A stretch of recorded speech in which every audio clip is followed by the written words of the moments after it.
دا په پیښور کې د پښتونخوا اسمبلی مخې ته راټول شوي د غیر سرکاري سکولونو د بیلابیلو تنظیمونو غړي او استادان دي چې له حکومته د تعلیمي ادارو د بیا پرانیستلو غوښتنه کوي. زمونږ مطالبه دا ده چې سکولونه د کولاو شي. اول خو دغه خبره ده، د دې نه غټه خبره بل نشته. نور د حکومت سره زمونږ نورې خبرې دي. بجټ کې حصہ غواړو، پی اس آر ای رولز پراپر کېدل پکار دي. دغه شیزونه غواړو. زمونږ مطالبه ډېرې دي او ټول د تعلیم د پرمختګ دپاره دي.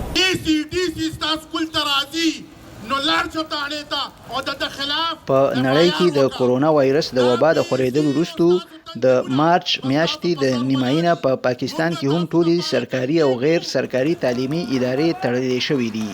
نو مونږ به هغه باندې احتجاج وکړو، دھرنا وکړو او مونږ به خامخا سکول کولو. که د ایف آی آر کټ کوي، که دا مونږ سار وایي، که دا څه کوي هغه دې وکړي، خو مونږ به سکول لازمي کولو. حوصلې ته سلام کوم چې نن د باران په ورځ تاسو دلته باران ته ولاړ یې. د دوی د غوښتنو په لړ کې د خیبر پښتونخوا د تعلیم په محکمه کې یو چارواکي مشال ریډیو ته وویل چې د سپټمبر په 9 نیټه به په مرکزی کچه د ټول هیواد لپاره د تعلیمي ادارو د بیا پرانیستلو په اړه فیصله کیږي.